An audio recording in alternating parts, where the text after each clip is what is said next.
my slam time. Gonna bust up your behind. This is my slam time. Gonna mess up your whole mind. This is my slam time. Gonna bust up your behind. This is my slam time. Gonna mess up your whole mind. Welcome to Work the Left Side. It is the stars have aligned. I was meant to be talking to my guest tonight in probably a few weeks, but it is happening tonight, which makes me very, very happy. So I'd like to welcome Paul back to Work the Left Side. How are we doing, dude? You good? I'm doing well, yeah, a lot better than I thought I'd be. Obviously, let me just explain my opening comments. You know, we were going to be talking in a few weeks. I obviously wanted to we talked before, you know, the NRG match in York. We all sort of said, you know, we're going to have another conversation at some point. It makes sense to do it now that the journey's kind of finished. But it was meant to be in a few weeks. But, you know, tomorrow's episode's got rescheduled. Tonight's episode got rescheduled. I had a slot available. So straight away I was like, yes, I know we're both really eager to talk about this. So it's kind of fallen in our lap. And here we are. We can talk. Here we are. Yeah. Still very raw. Still got the war wound. Dude, I still just like, geez, man. From where it started to obviously, you know, last Saturday at Left Bank, mate, I can't even just the journey itself, you know, we sort of said, you know, the first time we talked, we kind of used it to hype up the tag match with yourself and Wes against NRG. Full disclosure, obviously, this time we're just going to be talking about everything and just, you know, what you went through, the training, you know, the people that kind of helped along the way, and all the good stuff, really.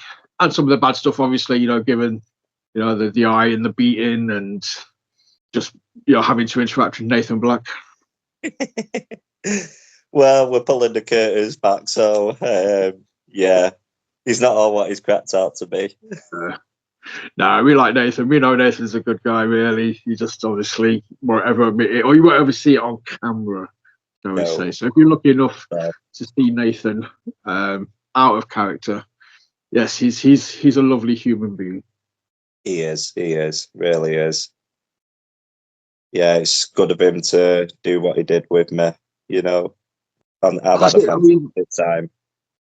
Obviously, like I said, it all started with that tag match, you know, against NRG. Well, obviously that was the first match, but it all started with just you and Nathan having, you know, a few encounters, a few scuffles. How did it, you know, did JC come to you and be like, you know, I've got an idea, you know? They got a fan involved. That's not something you see a lot. No. So what happened really was when we first came to True Grit, the idea, I think I said it in the last episode, was we came with a big flag, and that was purely for Thomas, and he hoped that Wesley would notice him. So we made it that we couldn't not be, you know, noticed. But I think that it was something that hadn't really been seen at True Grit before, you know, a flag of that scale. So I ended up talking to JC and, you know, talking to him quite a lot. But running alongside that, Thomas found a place that he loved, but he was having problems, you know, outside of the wrestling. And with his, you know, we found that he's had a diagnosis of developmental language disorder. Unfortunately, you know, people can be nasty with people that are different, you know, they don't understand, you know, the troubles that he has. So it did resort to a little bit of bullying. So I spoke to JC about it because I saw him as a friend as well. I see him as a friend, should I say. And I think there was one day where I had a really bad day on the way to work because Thomas in the morning had said something along the lines of, you know, you wasn't there to help me, Dad. And, you know, he didn't understand it was in school. I couldn't help. And, you know, it broke my heart. And I said to JC, I'd love to do something where I can protect him, but in a safe environment. You know, he didn't have to resort to, you know, anything too drastic, but I just wanted to do something where he knew that his dad had his back. And we went to a gauntlet show, and with the relationship that we have with Wesley, he wanted to do something extra for Thomas. You know, like he'd had him carry the belts out, but he wanted to somehow get the family involved. And it came about that Becky was to slap him at a show. So there was this part, Nathan drags Wesley over, gets in our face, and Becky stood up and she slapped him. You know, it was some slap. It really, really was. And the crowd they absolutely loved it. Thomas didn't stop talking about it. And I sent it over to JC just purely because Nathan works on True Grit. You know, he knows us, he knows the kids. And it was like, look what's just happened. And alongside what I'd spoke to him about before, he was like, maybe there's room for this to happen. You know, could you potentially do a match? And that's where it started. Wow, dude. So, and that's it. You know, it all kind of stemmed from there. And Yeah, a lot of like, it's, you know, it wasn't just a case of like, can you do a match? And I don't know if that was the intention first off. Obviously, you know, it could have started and ended with just one match against you and Nathan kind of thing. But yeah, you know, we speak a lot, and I've referred to this now. It's like the holy trilogy kind of thing. You know, you got the first part, which was a tag match. The second part, you know, is like the Empire Strikes Back. You know, Nathan is left standing tall. You know, the bad guy is victorious at the end of the second part, and then you know you've got the third part, which was the no DQ match you just had on Saturday. So yeah. it escalated, dude. It did, and all for the right reasons, because the initial plan was to have the one-on-one. Like, I remember when it first got like set up in it, like in essence. So we had the idea, and JC said, "Oh, I'll talk to Nathan and Liam, obviously PPW." You know, again tearing back this curtain. I did do my training at PPW. We didn't say it because it doesn't make sense for me to train where my opponent, you know, owns. So yeah, I did do a lot of my training there.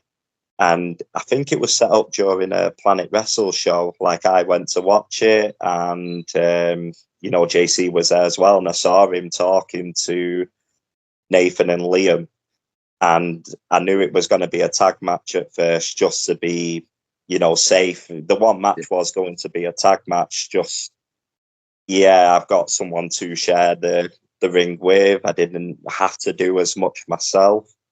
And yeah, I hadn't actually told Wes at that point. And when I was talking to Wes, and I saw JC talking to Nathan and Liam, and I said, "Right, Wes, I've got a confession to make. I think I might have set us up a match." And he was like, "Oh, right, okay." But yeah, like JC said, go to PPW. I know that you'll get the right training. You know, I know them guys, and we'll make sure that you're ready before I do anything. And it happened really fast. You know, I think it was summertime when I went into training. I did a 6-week beginners course, got through that, and then it was just as and when I could, a couple of 1-to-1s and a few open floor sessions, you know, where I could practice certain things. Dude, that's because I remember that was the Planet show after that Wes was on. It was over at in Bradford. I was at that show. I remember that show. It was Wes versus the Quinn. Yes, yes, So, that's the one. So I mean, obviously, well, we'll talk Pursuit then, because, like I said, you've gone into this, you know, with zero sort of experience. So, like I said, you had to knuckle down. You did the 6-week sort of beginners course, got the basics. How was, obviously, I know Pursuit, you know, I've spoken to so many people from Pursuit. I know when we've talked, You know, you said Hamza, for example, was awesome. You know, just your general interactions though with people there, were they kind of really excited to see what you could do? Were they kind of a bit like, "What's this dude doing, mate? You know, this is craziness." A mixture of both, really. I think a lot of them at first were, I recognise that guy, but I'm not sure where. And as I got talking to them, told them the reason why I was doing it, then they were really like, I want to see him do it. You know, I want to see him go out there and put on a show. Um, because when we had the tag match, we were struggling to find somebody to tag with Nathan. Um, and I think we were potentially looking at Liam. Obviously, with me like training with Liam and doing all the move sets on Liam, it would have been really easy for me to have Liam as an opponent. So me and Wesley, Nathan and Liam, but Liam had his pure grit like thing going on. It would have involved him going into a heel, and yeah, it was just. I think he was actually booked then to go to North, so then it was a definite this can't happen. So they said, who do you want it to be? Like, he left it to me. Like, credit to JC, left it to me and made sure that I was comfortable. And I went for, at first, I went for Mo because I saw Mo a lot, and Mo was always there when I was finishing off my classes. And he'd always ask me how I was getting on. And because I saw him there every week, I knew that he was somebody that I could work with, you know, that I'd have the time to practice everything. But then Nathan, he ended up being booked elsewhere as well because he was a change of date. So then all of a sudden I didn't have Nathan, and that's where the trilogy came in. They had to then set it up another way. So that's when Hamza came in, and it's like, right, you're going against NRG. So, but I was so glad, you know, really, really glad that it was NRG. They had to come in as a heel, which is, you know, no one's seen before. I thought they did a fantastic job. You know, even setting up the match, they were straight for me. And True Grit's a big deal for them. You know, they were saying it's a big deal for them. And I'm glad that this story not only has helped me with my family, you know, they're, as you've seen yourself, they're on the poster, they're in the show, they're there. And I'm absolutely buzzing for the guys, you know, really, really nice guys. Oh, mate, I love Mo, I love Hamza, both awesome human beings. Like I say, I know you messaged me yesterday, and you just, I've not even seen the poster by this point, and I just got a message with like, NRG, fuck yeah. I'm like, Yeah. what? I was like, hang on a minute, let me just jump on True Grit. Oh, yeah, new poster. Yep, there they are. Bosh, sorted. Yeah. Oh, yeah, I'm hyped. You know, I'm always happy to see them. And it worked out really well. Like I said, it got them. I hope they stay heel. You know, I love NRG. I love seeing them in face everywhere else. But if they can stay as heels in True Grit, mate, that's going to be exciting. 'Cause it gives them something to run with as well. They got the you know, the top moment of 2024 as heels. You know, they were a part of that as much as me and Wesley. You know, they made that story. Like, I watched your review on True Grit Redemption with Dan's Cans, and you know, as you said, the story is only as good as the bad guys, and you know, they were brilliant. They were so good, and yeah. And then, dude, you hit you hit the Canadian Destroyer, which I know is always like, you know, is one of those go-to. If you can hit it, you know you're going to get a reaction. Yeah, exactly. Because at first, this match was, it could have almost been a Braun Strowman and Nicholas, you know, with me stood on the apron. That did, like, that was spoken about. That could have happened. But JC said, no, you know, let's get something in there, you know, let's hit something big. And at first, the big move was going to be the double crossbody. That was going to be my big move, until Mo said, what about a Canadian Destroyer? It was him. He said, I am willing to take that. And fair play to him, you know, to do that with somebody untrained. You know, I've not been doing it for long. It's a big risk for him to take. And everyone said, if you're happy to take that bump, then do it. And, you know, we practiced it a couple of times and, you know, we could do it. So, yeah, we brought it to the show as a nice big finish. It works, dude. I know, like, literally everyone. That's what, you know, me and Dan have talked about before as well, you know, either on the last episode or in person. You know, it was the emotional investment. That's why it's really it's really unique. And I just describe it well enough, or I can't do it justice in the sense of just that emotion, you know, the connection. You're one of us. And that, you know, and everybody at True Grit knows why you're doing it and respects that, you know, 100%. It's like, right, we get this storyline. The best storylines are the simple ones that have got great baddies. They're not complicated. They're not convoluted. It's just a guy trying to do the right thing for the right reason against the biggest twat there is. And that's what this was. You know what I mean? It's just, but we connected with it. I mean, I know me as a parent, I connected with it, and I was emotionally invested, and I was like, you've seen videos where you can hear my genuine reaction, you know, when stuff's happening, when I'm recording it, kind of thing. Before, you know, I mute it and put music over it. You've heard, and yeah, you're getting that genuine pop from me and from everyone. So that must have been, dude, made you feel warm and fuzzy. Oh, absolutely. Like, I was nervous. You know, I was really, really nervous. I've done hotel entertainment before. Like, granted, it was quite a long time ago, but I have done some form of entertainment in front of, you know, nearly 1,000 people. But I felt comfortable in front of a crowd, but it was a bit different doing something that I wasn't comfortable with, which was wrestling. And like, I knew that whatever I did, if I went out there and completely fluffed everything up, my kids would still be proud of me. But they're 0.5% of the crowd.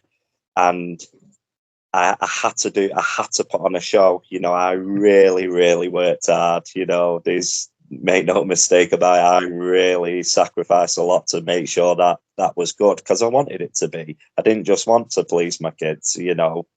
They were the forefront, but, you know, I had to repay JC for giving me that. And he knew that I would, you know, work for this, you know, that I would really put in the work and do the best that I can. So he was quite comfortable to put it on.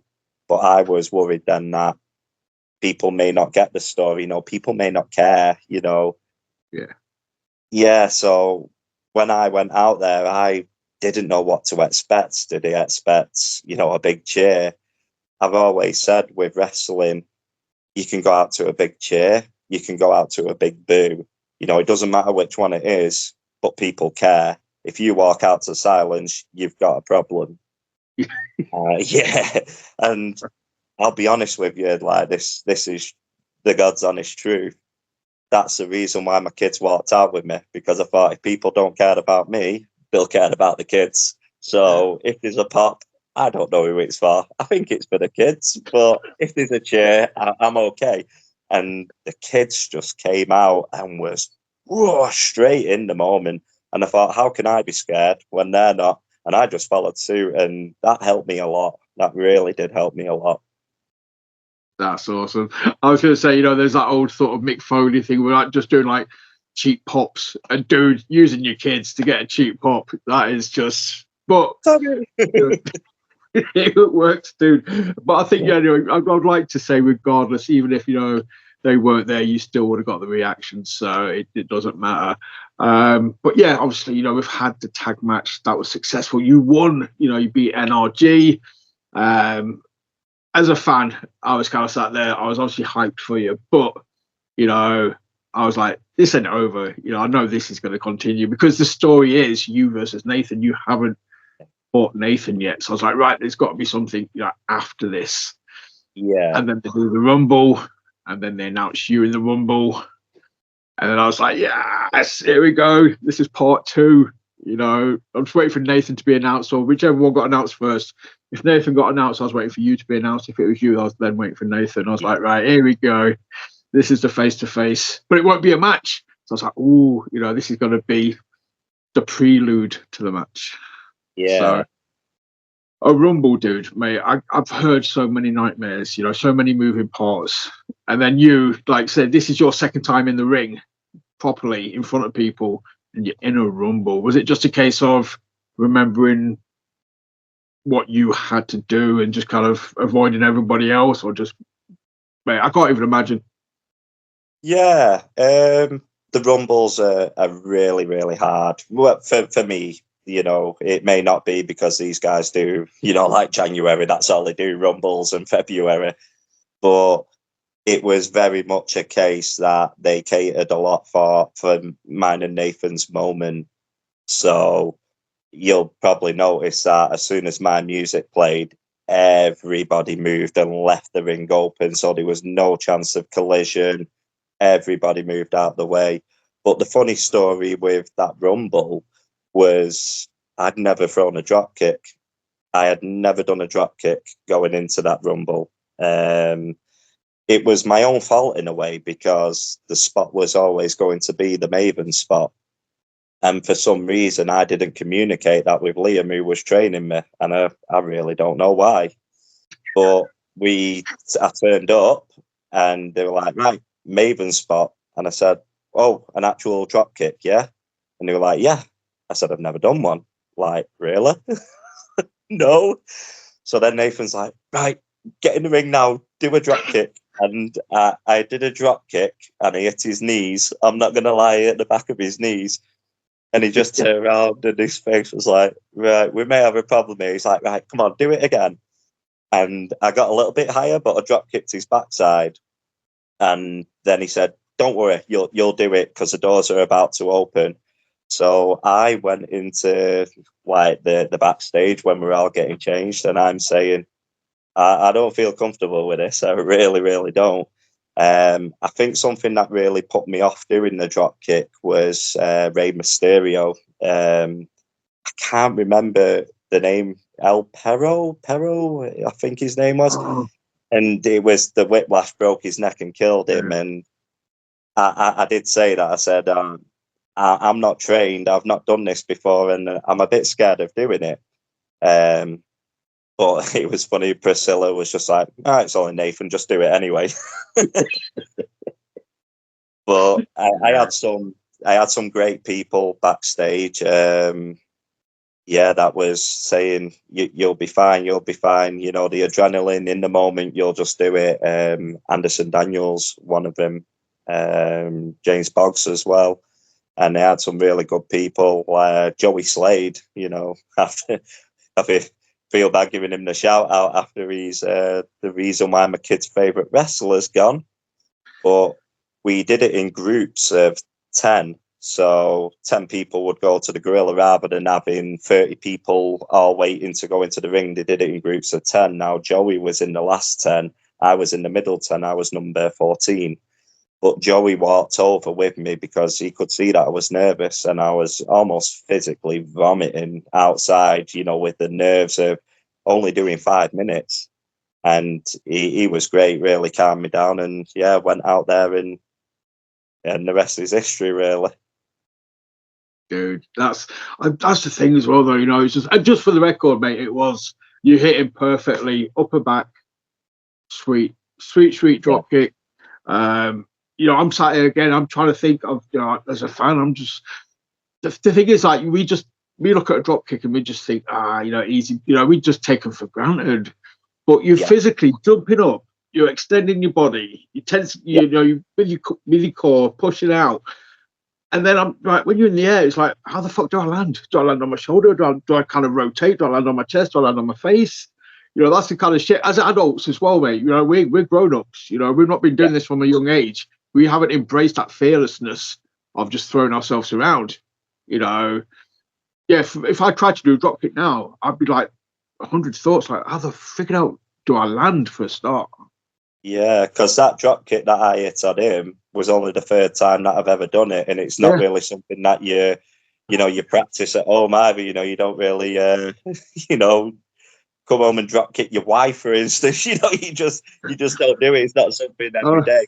I really didn't even think about the landing. I just aimed for the back of his head, and I just fell that bit short. They always say aim a bit higher, so I did it, and I didn't even think about the landing. To be honest, my landing was quite bad. It didn't hurt me or anything, but it could have been bad.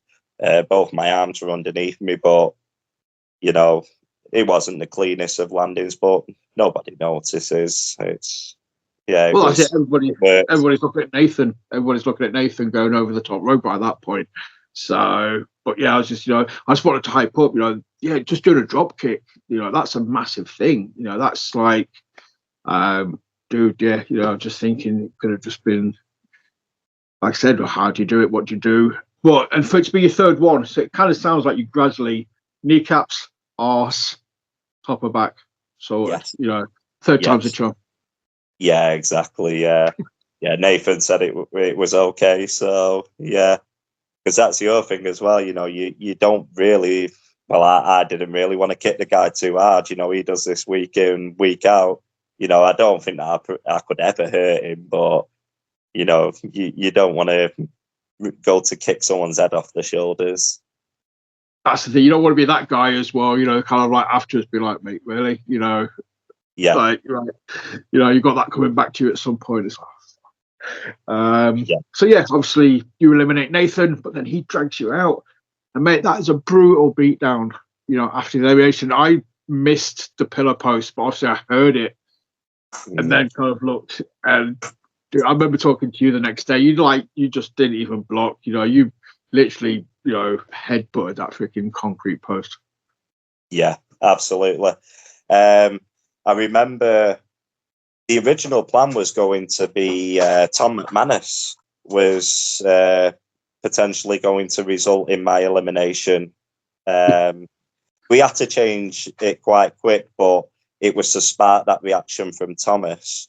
So I think how we were first going to do it was after the elimination, we were going to tease me and Wesley attempting to eliminate Anderson Daniels, so people thought that we'd get a tag team championship shot.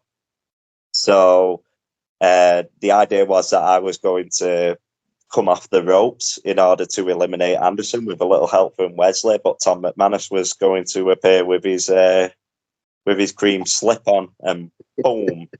But we had to change it because we knew what was coming up next. It was Nathan. So there had to be a reason for that. And, the way that it went in the end with Nathan doing that was great. But yeah, I remember him ripping my shirt. He said, "Are you wrestling in that shirt?" And I said, yeah. And then he said, right, the problem is I'm going to chop you and I need some noise and I'm not going to get any noise through that shirt. I was like, okay, no problem. So I said, please just leave me a little bit of shirt. I haven't got a body like you. I don't want my dad body coming out. So in fairness, he did leave me a bit of shirt. And the pillar post, I just didn't even think, like in training, we don't go at the same intensity, the whips across the ring into the turnbuckle. You obviously don't go at the same intensity. In that moment, in the intensity, he set me off fast running, and I just could not put the brakes on. And the wall came, and I just thought, I'll just go through it, give the people what they want. And I smacked that thing. I really did. I didn't even attempt to guard myself. I just thought it may hurt, but I saw the videos and the people sat next to the pillar were just like, ugh. Dude, the sound, it was horrific. Like I sort of said, unfortunately, with it being on the Rumble, it's just kind of like, I was trying to keep an eye on what's going on. I just heard that noise, and it literally like time slowed down. I was like, I don't even want to look. But then obviously, morbid curiosity, I was like, yeah, he did. But mate, seriously, that was it. But then, like I sort of said, that's it's telling the story. You know what I mean? It gives you the reason then for this third match. Got to ask her, but at this point though, you know, how are the kids taking it? You know, they've just seen Nathan demolish you after, you know, they've had the high of you eliminating Nathan, and then you know, I compared it to the end of Empire Strikes Back. You know, this is like where the bad guy, you know, is standing on top. The bad guy is victorious. This is a really down moment. Yeah, it didn't really seem to faze them. I have seen a picture of Robbie leaning over the top of me as on the floor, you know, getting my thoughts back together. But I think because of the elimination, I think they were still in that moment and probably didn't really care after. I think that Thomas was more angry because it was Tom McManus who picked me up, put me back into the ring for Anderson Daniels to throw me out. So I think he was more annoyed with that than Nathan. You know, it was really hard work with getting Thomas to dislike Nathan. You know, no matter what Nathan did, he hated Tom McManus more. I'm just like, all Tom McManus ever did to Thomas was just go boo back to you. You know, Thomas instigated that, and Nathan had beat me up. He'd kicked me out my chair in the crowd, and still he just could not get to Tom McManus heat levels. Dude, that's it. It's like, you know, Nathan's like freaking Loki, and like, Tom's like freaking Thanos or something. It's like, oh yes. That's the thing. But I love the fact, obviously, you kind of teasing the idea of you and Wes getting, you know, Anderson out. I love the fact that obviously that didn't happen, but it was still incorporated that Tom threw you back in and Anderson threw you out just to keep the heat on Tom, you know, for Thomas kind of thing. It was just like, oh my days. Yeah, absolutely. He did want to keep Tom McManus in there just purely to get my Thomas's blood levels like boiling. Well, so much so that, you know, I believe it was the show after that in York where, you know, he was even like, you know, Thomas was like, well, if I see that Tom McManus, I'm gonna, you know. Yes. And Tom McManus was stood right behind him. Yeah, he was telling me everything that he was going to do. If I see Tom McManus, I'm going to grab him by his shirt, hold him up here. And Tom McManus was like, what you going to do? And Thomas just ran. He ran. I was laughing so hard. Just sidebar very quickly, just to acknowledge, you know, we're talking about Tom McManus here. Obviously, you know, he left his shoes in the ring on Saturday just gone. And you know, that's the last time he will be seen in a wrestling ring. Dan, you know, I've said thank you on the previous episode. I want to say thank you on this one. Seeing Tom, you know, with Meat Wagon, I love the old school managers. Tom was one of the best, you know, that I've seen in person. He, like Dan says, he walked the line very well of being very unlikable, but likable enough that you look forward to seeing him, kind of thing, if that makes sense. Exactly. Well, this is something that I've sent to Tom McManus. I did send a message because I share a lot about the positives and the high moments that Thomas has with wrestling because of Wesley, but there's another side of wrestling, and it's invoking that anger and, you know, I can't find the word, but the moments of joy, and then your worst nightmares happening. And Tom McManus was the guy to deliver that, you know, the good emotions. Tom brought out them, you know, moments where, you know, my Thomas just wanted to see somebody smack him or, and that's important. That's part of wrestling. And I was glad that Thomas had them like moments of wanting somebody to take out Meat Wagon to get them high moments. That's it. Okay. So basically, we'll just, you know, put a pin in it, and we just wanted to appreciate Tom McManus for a couple of minutes to say thank you. You know, you Boise looking slip-on wearing crazy, man. But we appreciated Definitely. we appreciated you so much at True Grit. So thank you so much, Tom. But yes, so obviously, you've taken this beating now. You laid out. Obviously, that was all done to set up the third and final match, which we witnessed this last weekend at Redemption. How much sort of did you know it was going down at Redemption? Did you kind of have an idea of the timeline of to get ready to get stuff, in place? Yeah, I would say I did.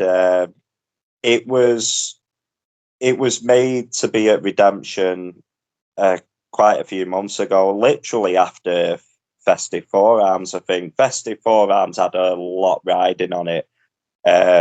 It's no secret that the Left Bank is the flagship show. The bigger crowds are there, and the Festive Forearms was at the York show because it was a gamble with me. I'd not wrestled before. It could have gone completely different, but it was such a success. I remember when I was waiting for the tag match, JC said most people that are coming through the door are talking about the tag match with NRG. And then he said, no pressure. Yeah, no pressure, of course. But the anticipation was so high because no one had ever seen me in the ring at this point. They didn't know what I was going to do. So because it turned out to be really, really good, then it was changed then, I believe, to put me on the flagship show. That's why I was in the Rumble. And then the Redemption, there were some huge storylines, which we saw unfold on Saturday. And that's why he put mine in there, because we knew that we were going to do something big. Dude, just like say Redemption is like say it's the flagship, it's True Grit's Mania. They always have like that. It's the big sort of show of the year. But not only that, not only you kind of obviously wrapping up this story on their Mania, beforehand, they announced it's going to be on Triller, aka Fight TV.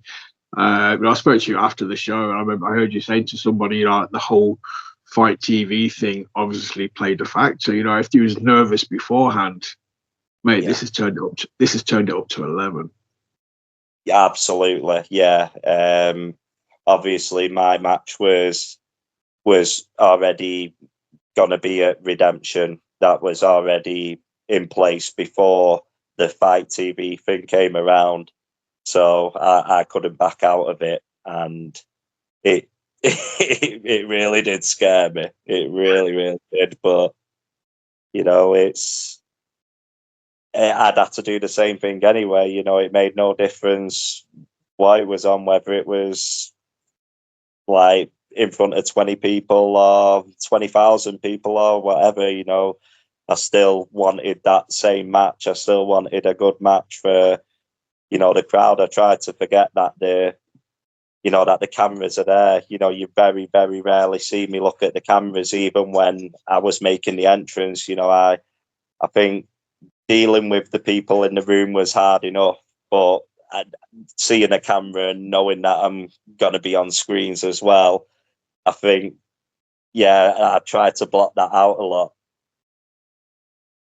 So, I mean, obviously, we were talking for a long time before, the match got made no DQ. We were talking like, I was basically just being me. I was fantasy booking shit. You know what I'm like. I was like, dude, you're awesome. You've got this match.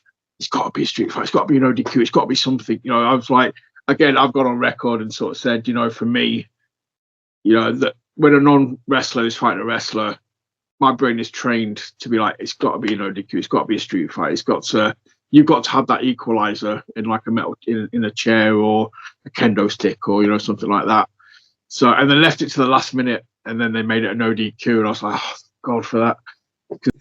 The original plan, as I said before, wasn't for it to be a trilogy. It was just going to be a one-off, but due to availability of people and getting everyone together, it panned out the way it did, and it's worked out for the better. But the third one, I knew was going to be my last one. It was supposed to be one, but you know, 3. I did 3, and they said this one is my last one, and I really want to go out with a bang. A lot riding on it as well was how difficult wrestling actually is. You know, Dan said it. You know, this shit ain't easy, and it's really, really not. You know, the coordination and you see people, you know, planning matches in the backstage, and I don't know how they do it. They literally could have never met before, and they'll talk for 20 minutes, and they've got a match planned.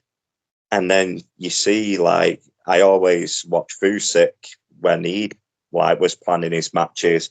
I'd see him talk, and then he'd walk away, and you know, the guy looked possessed. You know, he was in the moment, and you could see like he'd set up his little area, and he's walking around, and you know, like a madman. You know, like doing the body slam and suplex, and then doing the lock, and you know, his eyes are rolled back because he's like imagining where he is in the ring, and you know, he literally walks through his match, and you know, a lot of them do that. They all have the different methods of getting in the zone. Some will stretch out, some will walk away and, you know, get it all in the head. Some will act it out, and I honestly do not know how they do it. So that was a massive factor for me to have a no DQ match, because there's only one way that I'm going to sell getting whacked with a kendo stick, and that's exactly how anyone would sell it, and that is just get battered. Hey, there it is. There it is. Don't have PTSD or anything, mate. But yeah, here it is. Here's the I've still got the marks.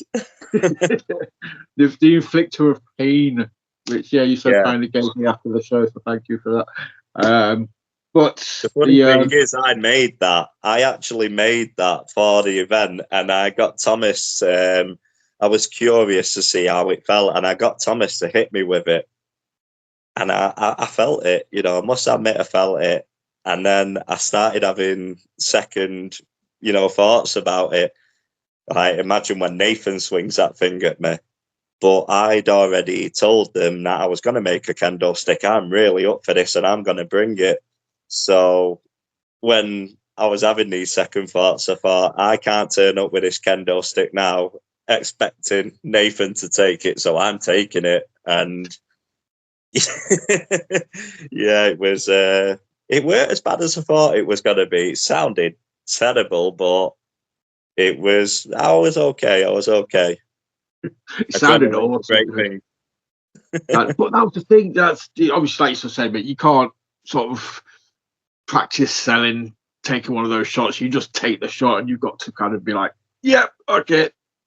Yeah, it's genuine. You know, I've been hit by a stick. I am selling the fact I've been hit by a stick because I have been hit by a stick and it hurts. Exactly. So it was the same with the Beal, you know, from NRG. When I had my moment, I was tagged in, and everyone's like, "Right, Paul's in the ring now." So it was hit one, hit the other. They have a collision. And then I'm on the top rope. What's he going to do? All of a sudden, I'm cut off and I'm thrown off the top rope into the ring on my back. They asked me, they said, "Do you want to do that bump? You know, do you want to know how it feels?" I'd done it on a crash mat at PPW, but they asked me if I wanted to try it, you know, onto the mat. And I said, absolutely not. And they're like, "Are you sure?" I said, absolutely not. Why? Because if I take that bump and I don't like it, then, you know, I might be reluctant to do it. Whereas if it happens, there's fuck all I can do about it. Dude, absolutely tip my hat to that logic as well. But as well, you know, it's like, again, it's genuine. You know, that's the first time you've taken that bump. It's the first time you felt that. So you're not dramatizing the reaction. That reaction, because I remember that match. I remember seeing you take that bump, and I remember you just being like, "Oh," I'd just be like, "Oh, damn." So yeah, we know that was genuine. I was just like, dude, you know. So, but that again, that encounter, that's what I think is why connected so much, or we felt, you know, we were empathetic, you know, we kind of, everything felt genuine because it was genuine. The bumps you were taking a lot of them for the first time, as any of us would do. You know, if we were in that situation, you know, if this was suspension of disbelief, you know, as real as we believe it is when we are at a show, then yeah, you know, that is genuine fucking bumps, genuine pain, and genuine reactions. Absolutely, because you look at most of the moves that I took, there wasn't really that many, say, body slams, suplexes. Like, yes, I took a suplex, but it was on top of an incinerator or bin, you know, trash bin. So that again is, I told it exactly how it felt. But and the chops, you know, you take a chop, the marks there, it's evident, it's happened. There's no other way to sell it than what it is. Dude, I was going to mention that suplex. I was rewatching back, you know, like my footage from like, and yeah, I just when Nathan hit you with the suplex onto the bin. Obviously, you know, we're old school fans as well. You know, we've seen, like, I love the fact Dan called it when you came out with the bin looking like Mick Foley style kind of thing. That is a spot that's in, like, it's infamous in hardcore matches. You know, you getting suplexed onto the bin, and just seeing that bit, I'm just like, oh, I can't even, you know, I'm guessing it didn't tickle. Again, adrenaline is a magic thing. It didn't feel any different to the suplex that I took in the Rumble, in all honesty. And what's really, really nice about it is a lot of the people that were watching noticed that I didn't really hit the middle of the bin. I landed more towards the base of the bin. So because it was on its side, I had the base of the bin sticking up. So in honesty, that should have made it a tougher landing for me because I landed on the end of it. But I don't think the bin actually crushed there. I think it was more when I bounced off it. So I took the suplex, bounced off it, and then when I landed in the middle, that's when it collapsed. But a lot of people said that really looked nasty. But, you know, my back's just the same as the day before. You know, I got away with it. It's fine. But this is like credit to Nathan again.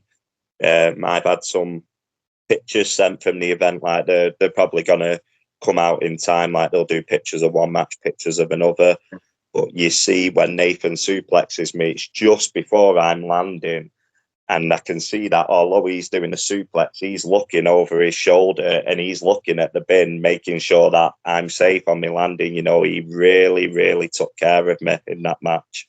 That whole interaction on the outside, obviously, you know, the receipt finally came for that slap at Gauntlet. You know, there was a bit of I thought I was getting it. Nope. It was quite funny because the first day that I showed up at PPW for the training, I was reporting in and Nathan was there, and it's the first time that I've actually stood up next to him. So, like, Becky obviously stood up when she slapped him, but I've obviously seen him in the ring, but I was stood like face to face with him, and you know, he is bigger. Then you sort of think when you're right next to him, and he asked me how I was and everything, and he was looking at me and he just said, "Gauntlet, right?" I was like, "Yeah," and I thought, "Oh no, he remembers the slap." And then obviously he knew what was planned, what Liam had spoke about, getting all the training in himself, but then he put two and two together and realised that this was the fella of the lady that had slapped him at Gauntlet.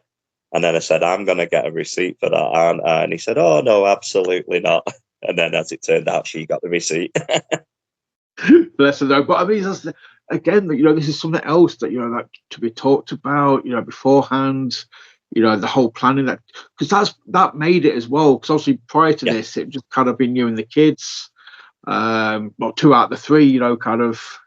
But this being the finale, you know, so like I say, Becky came out, you know, all three kids there with you, stood at ringside. I love the fact that she had the stick as well, kind of behind her back. You know, a lot of people also were just like, especially when Nathan got close to her, it's like, hit him, do it. I could hear that. You know, Yeah, but yeah, it was a family effort this time. that's what we wanted, and almost what the story needed. You know, it wasn't. Although I took the brunt of it because obviously I was doing the match. It was a family affair. You know, the story did affect the whole family. It was the kids and Becky watching, you know, me take the brunt of it, but it was a full-on family job, and that's how it had to be. Like, Becky, fair play to her, you know, she agreed to taking that bump. You know, we knew that was going to happen. I don't think she realised that she was going to get such a helping hand to going down on her backside. But this That was is a when foot and a half. That she flew, to be fair, man. That was like Nathan he don't hold back, does he? no, not at all. But this is what he said to me at the Summer Riot when this story first started. So he just lost to Wesley and Nsereko, and then that's when Nathan came to us. So I knew that was coming. He just told me, "Don't do anything. I'll, you know, take us through it." And I watch it back, and it looks like I'm going back to him. It looks like I'm talking to him. So he's picking me up, he's shaking me, and then it looks like I'm talking and back in his face.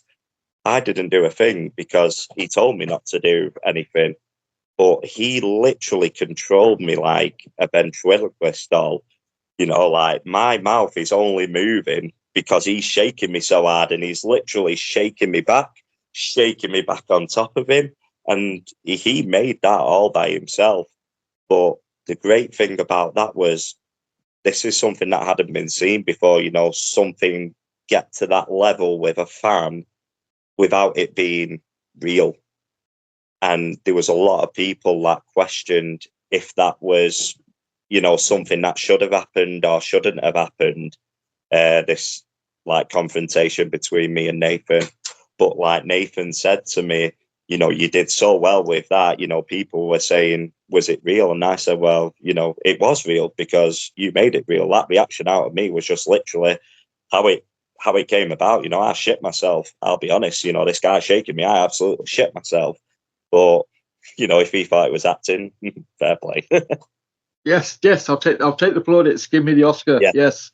But another bit, obviously, I love this bit, and I know you've mentioned it before. I think Dan mentioned it, but obviously, if you haven't watched the Redemption episode, we're touching base on a few of the same things. But mate, when Becky gets pushed, you know, I've watched the video again. I've clipped it, so I'll probably put it in this episode. Mate, yeah, Robbie just picks up that stick, and you know, he's just walking towards Nathan like that. It's like, and even Thomas has to like grab him. He's like, no, and then Bobby goes over. It's like Bobby Cash to the rescue. It's like, well, yeah, Thomas is like, ah, you know, how dare you push my mum? Absolutely, yeah. And that was genuine. You know, obviously a 4-year-old kid ain't in on this. So that when he saw his, you see, it's you got the best shot of it because you literally see him stood there happy, look at his mum, and then that's it. The kendo stick comes up, and you know, I thought that there may have been a bit of a problem. I didn't notice at the time that Robbie had picked up the kendo stick because the idea was that when Becky dropped it, obviously Nathan was going to use it. And I was checking in on Becky. Are you okay? Are you okay? And I'm tense at first, and I'm saying, I'm ready for this kendo stick shot. And I'm saying, are you okay? Are you okay? Really tensing my back. And I thought, where's the kendo stick? You know, why has he not clocked me yet? And then I've obviously realised that it's because Robbie's picked up the stick and then Thomas has picked up the stick. So I thought there may be a problem here. And when I'm thinking that and I slightly relax, all of a sudden, crack. But there was only so many times I could say, are you okay? And I thought, what's going on here? But yeah, the kids had obviously took the kendo stick. mate. That's the thing as well. It's just that's like say you can guarantee it. That split second, you like brace for impact, brace for impact. Oh, no impact. Relax. Ah, yeah. Yeah, there Yes. we go. That's the one. Yeah. Absolutely. Dude. And then yeah, you obviously then you turn around, so you've taken it to the back, you take it to the fronts. Yeah. You know, obviously thankfully Nathan gets his comeuppance. Loved the sellotape, duct tape kind of Thomas gets, you know, literally David Beckham precision, bosh. There we go. Yeah. Absolutely. Because I took them to PPW, you know, the whole family went down like our little day trip out to while the kids were off school to practice the ending. And the way that it was done with Liam was very much a case of Liam being on our side. He wanted to see Nathan lose. So rather than, you know, ruin like what wrestling is, we had to sort of say, if we get the chance to do this, this is what we're going to do. So if Thomas had the chance to kick Nathan in the balls, which we knew he would do, but he didn't, but the opportunity presented itself and he knew exactly what to do because that's what Liam Slater had told him to do. I bet Liam was loving it as well, though. He was like, right, if you get the chance to kick that man over there in the balls, Oh, absolutely. you'll kick him in the balls. Yeah, absolutely. Yeah, any opportunity to see Nathan get kicked in the balls, I'm sure Liam would love to see. That's it. I just, you know, the kids, they're so, like I say, we've talked about this before, because I was always a bit like, you know, how much did they know? How much did they not know? You know, I mean, I'm kind of like, obviously, you know, they love wrestling, you know, and they're still at that age where you want to, you know, they buy it, you know, it's amazing, you know, it'd be kind of like telling the kid, you know, like Santa Claus isn't real or something like that. So how do you kind of like, obviously they've got to be there, then, you know, you've got to blow the lines enough where they still believe it, but they need to kind of be protected enough where they're not in tears seeing, you know, their dad getting, you know, a beating kind of thing. And you've obviously done it perfectly, mate, just for the record. I was worried that the no DQ potentially could have scared them, but I think going to PPW and, you know, Liam going through things that we could do, I think that the kids knew that if it, you know, it was going to be fine, you know, whatever happened, you know, Daddy was going to get back up and carry on fighting. So, yeah, I think we got everything at the right level. Dude, that's amazing. I mean, obviously, you know, it's been a few days since. As you know, how's Thomas doing with it after, you know, is he regaling stories of victory about his dad and his brother and his mum and him? Because he got the pinfall as well with you, kind of thing. He was in the ring. That's cool as shit, mate. You know, seriously. You know, if I was Thomas at school on the Monday, I'd be like, guess what I did at the weekend. And that's exactly what happened.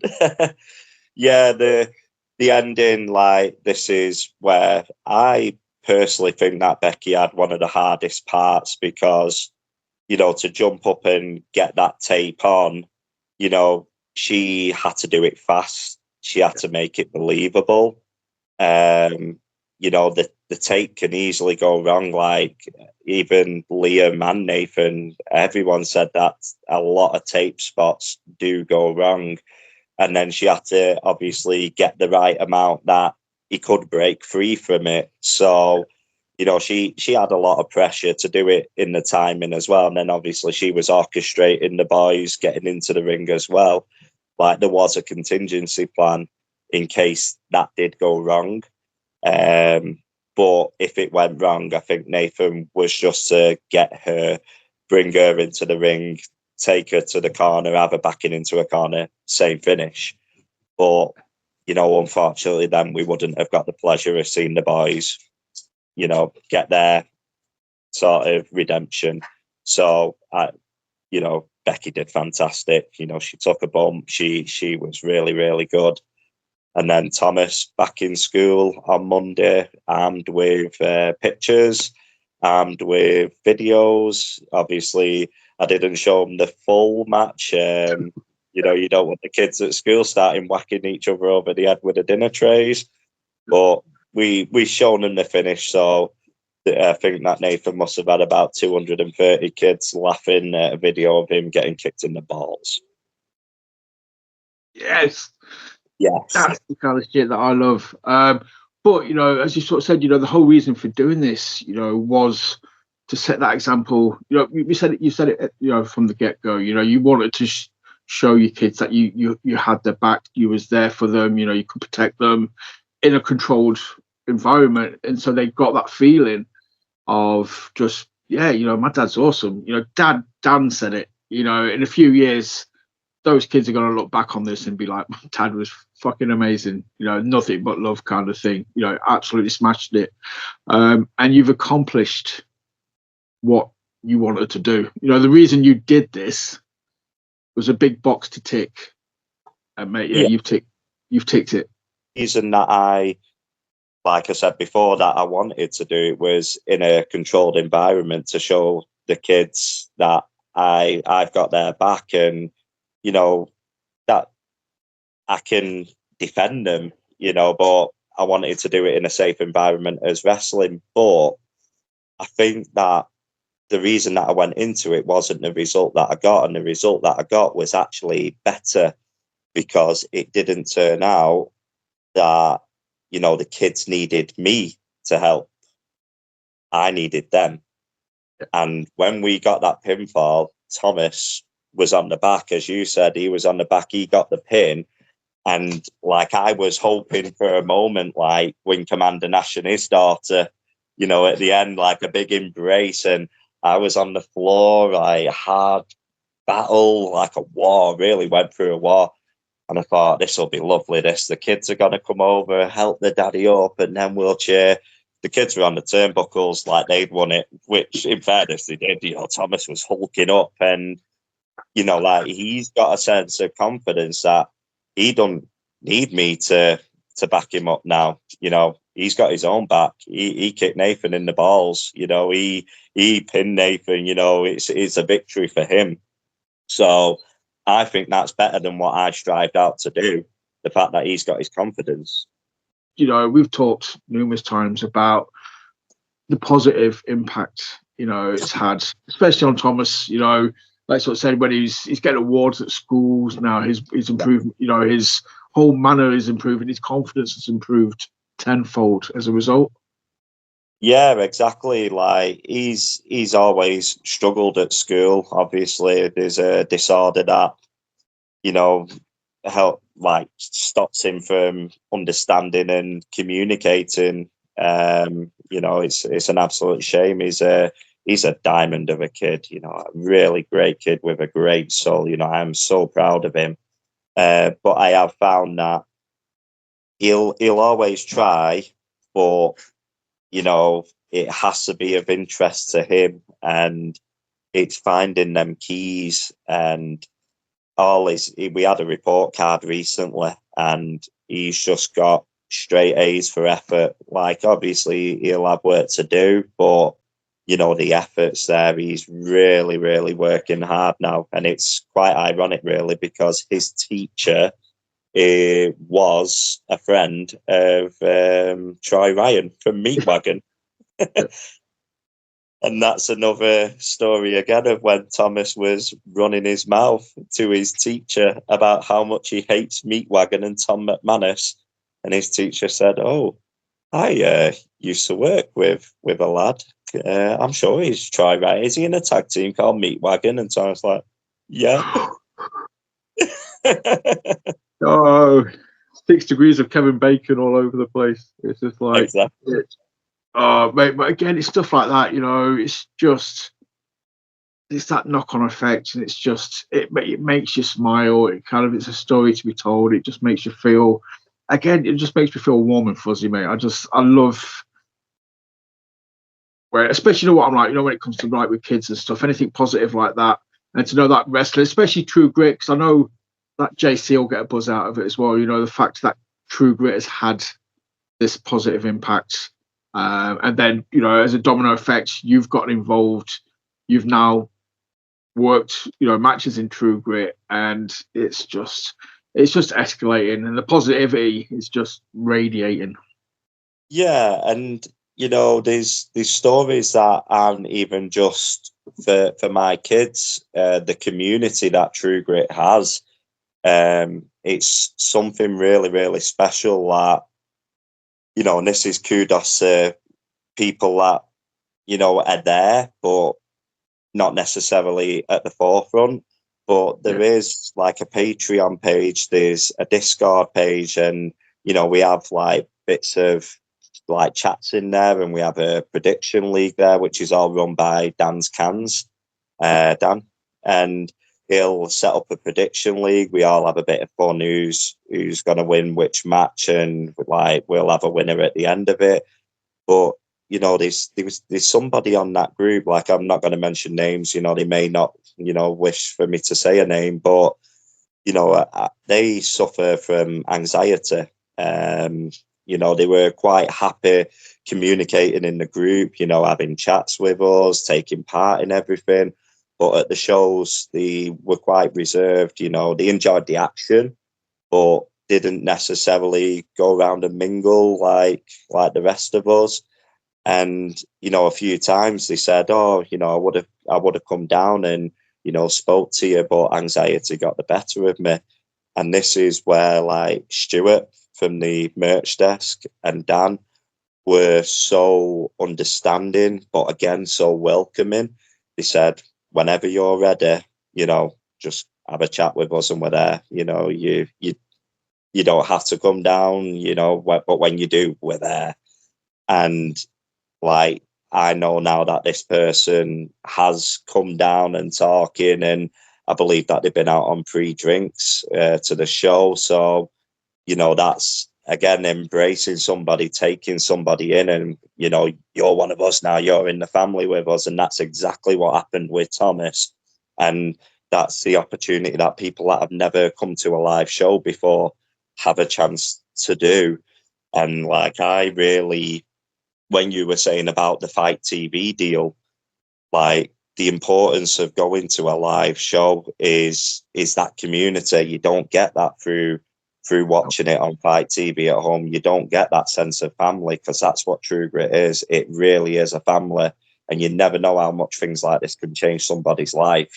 Being involved in something, being a part of something, it can really make a massive difference to someone, just to have that somebody to talk to and watch a wrestling event. One of us. Yeah. But yeah, no, I fully agree. I'll shout that from the rooftops. There's no experience like seeing it live for that reason. Not just to feel the energy, to watch it, to hear the noise. Like, the kids have helped me like mingle in, because like I was doing the meet and greet, and I remember Wesley handed me a pen, and I said, "Why the hell would anyone want my autograph?" And I've had, like, even at the last show, I had kids coming over with a pen and the poster, and it's like, "We signed this," and I didn't want to turn around and say, "Well, why do you want me to do it?" I just did it. If they want it, then it's my privilege. I didn't understand it, but if they wanted it, then that's the reason that I did it. But the kids have like go around, they'll go to Tony, Robbie will have his roaring competition with Tony, he'll go on someone else, and I have to sort of I have to follow suit behind, and it's helped me bump into a lot of people. I think that's what gave me the opportunity to do this, and that's why people cared. Like, when I was saying before, I was worried about people caring. People cared because they knew the kids, and that's why it got the way it did. The result, like the reaction, like the noise in there was crazy. It really, really was. Dude, like I sort of said, yeah, it was an emotional night overall. I mean, it's had two amazing feel-good moments, and I think they was both on par noise-wise. I'm very grateful that Left Bank has still got a roof, because that could have quite easily have just gone. Absolutely. Well, I put a post out saying that we're first day of March when that event happened.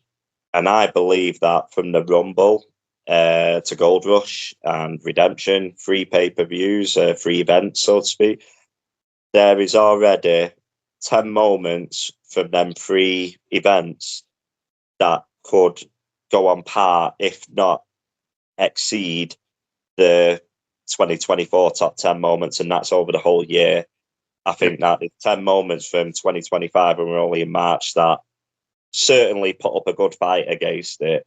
And that's just what True Grit is at the moment. It's really, really making a good run now.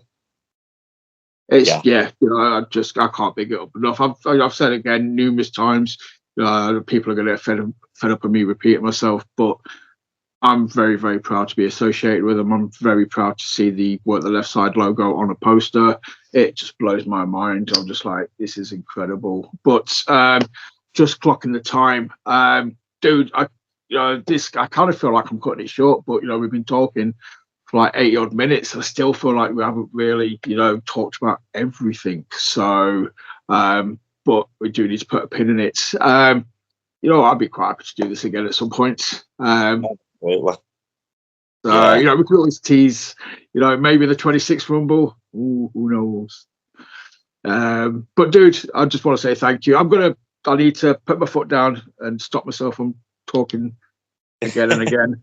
So I will say, dude, mate, I can't express my gratitude enough for just what you've done. Not just coming on. I'm not talking about coming on and talking to me. I'm talking about what you did at True Grit. What you did for the fans, the story that you gave us. The hard work you put into it. There's a lot of pressure on you, and mate, you smashed it out of the park. Absolutely. And I'd obviously like to take the opportunity to thank all the fans that, bought into the story, that cheered me along the way. I really could not have done it without that support. If I'd have walked out and nobody cared, it would have been really, really hard for me to, get back into it. Obviously, a massive thank you to Nathan, a massive job that he did for me there, walked me all the way through the match, got me back in control again, because even when I'm slapping away, going crazy with the weapons, these little signs that you see in there of him, slowing it down. He's like, I'll show you my chest. Now hit the chest. And then all of a sudden he shows me the back, and he controlled the pace there. He literally guided me through that. And then, JC, obviously, I wasn't able to say anything nice about him at the last show, the last episode, but, a massive job that he did for me as well, letting me do this. And, he's given me something very, very special for the children. Really has. And I can't thank him enough for that. It's just, again, peeling the curtain back, it's as weird as it sounds, saying how nice Nathan is. Obviously, it sounds very weird at the moment, given, the regime. I still can't say that fucking word. It's, saying it's weird bigging up JC, but obviously, is an awesome human being. Again, like I say, he's giving you that. It's probably, mate, it's just the gift of a moment. You know what I mean? He's giving you this, and as we've said before, in a few years you'll look back at this. The kids will look back at this, and this is, very few people are going to have a story that rivals this. This is one of those moments where it's just, mate. Yeah. In fact, it's on Triller. This is out there now, and you can always watch it whenever you want. I've got it on now. I've still got it on now, dude. So what's in the background? Oh, I have to do one more shout out. Sorry. And again, it was, I don't know whether they'll watch it, but there was a point during my match, and Nathan had just kicked me when I was doing my onslaught with the wet floor slime, and he knew that I had to be cut off at that point, but I had to then get to the pulpit to do the jump. So obviously we're marking out how far I reckon I can go. So Nathan stood there, I'm like, yeah, move back a bit. Yeah, move back a bit. Whoa, I'm not jumping that far. Come back in a bit. So we had it marked out. And then Nathan turned to the side of him and he just said, whoever takes that seat there is going to be the person that gets it. And I was like, all right, okay. So he knew at that moment that he's kicked me, I'm down. And then he's like, I've got to somehow be distracted so that Paul can get to that pulpit. So whoever was sat in that chair, I felt sorry for him. But when I got backstage, one of the first things that Nathan said, he was in tears laughing. He said, I could not have asked for any better from that kid. He was a kid who was sat in the chair and Nathan looked at him and the kid just went.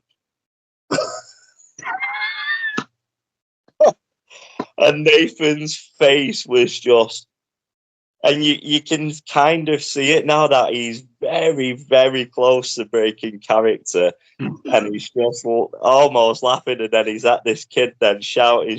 He said, I could not have asked for a better person to do a better thing sat in that seat that was just randomly picked because that was the distance that I could jump.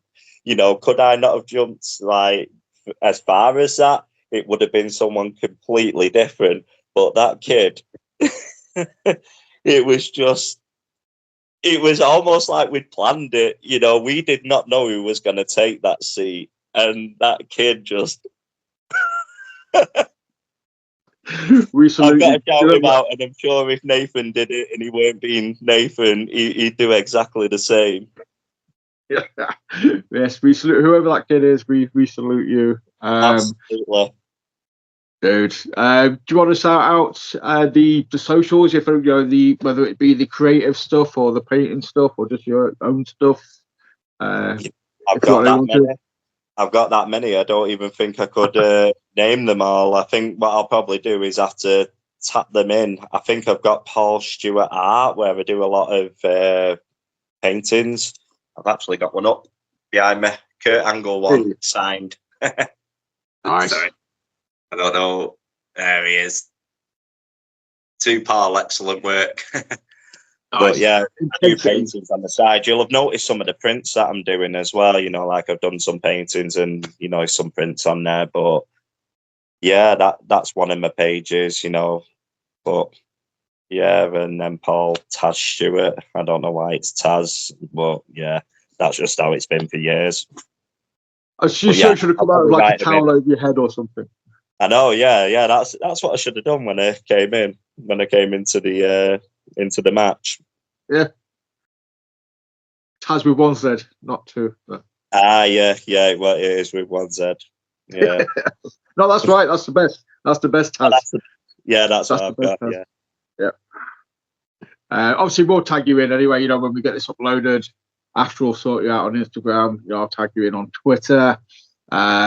If you're at a True Grit show, obviously, and you see some prints, pick some up. You know, they're awesome. You know, there's one fellow artist to another. You know, I think that stuff is amazing. And check out if you can. If you've, I don't know what accounts. You know, the kids. It's going to be a really weird sentence, but the kids' bedroom is on. But obviously, the paintings on the wall is what I'm about. Yeah. You know, that's, obviously TikTok. Yeah, that's on TikTok. The Nsereko section is the TikTok page. That's what I've set up for the kids' wrestling journeys. So yeah, it's got all sorts on it. It's got a few promo videos for this and a bit of history on it, and obviously the kids' bedroom and, you know, videos of them beating each other up. But yeah, on the walls, these kids have got the best bedroom I've ever seen. You know, like obviously there's just like the True Grit roster painted on the wall, and doing it just looks awesome. And then you actually the bed, it just looks like a freaking wrestling ring as well. You like put 4 posts, yeah. So, big mistake, big mistake, especially after the Rumble, dude. Out of bed. Mate. Even if I'd just seen that, I would have been like, mate, awesome parent. But obviously, you know my stance on this after everything you've done. I said it before, I said it on Monday, I'll say it again. Dude, this from one parent to another, this is parenting done right. I tip my hats to you. I'm just absolutely, I can't express how awesome all this is. You know, it legitimately just makes me smile. It makes me feel happy. And mate, I love you for it. I think you're absolutely awesome. Oh, thank you. No, it's been really, really good talking to you too. As I say, you know, something that I wanted to do for the kids has had such a great reception, and you know that you care and that you've got me on talking about it. You know, I know that, you know, it's obviously like got for you as well. You know, you've got it. You've got what my drive was, and that's nice that my story has, you know, been received so well by everybody. Definitely. But yes, you know, and like we've talked about it, you know, off camera. If this is it, if you just do the Holy Trilogy, then you know that's a great body of work. Be very, very happy with yourself. But as they say in wrestling, you know, never say never. There's always the 26 Rumble. There's always a reason, but you've just got to make sure that that reason is as good as, if not better, than the original reason.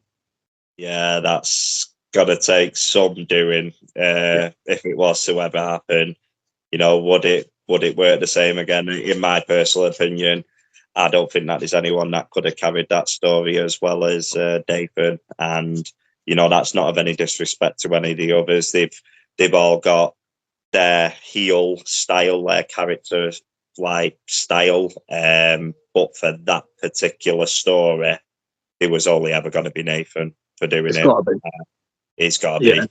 You know, Sash was a potential second, but Nathan, it had to be Nathan. Yeah, no, definitely. And I say it just, yeah, Sash is always good though as a backup. I like kind of like, you know, again, this is where my brain's going to kick in, and I'm going to be like, oh, so I'm going to stop myself. I'm going to say, you know, hit like, subscribe, share, comment, do all the generic stuff I ask you to do. It means the world. Thank you so much for watching.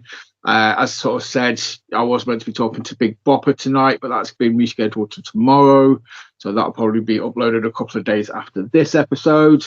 And then, yeah, join us, you know, next week for more awesome guests and royally rumbled and just all kinds of shenanigans. But thank you for watching.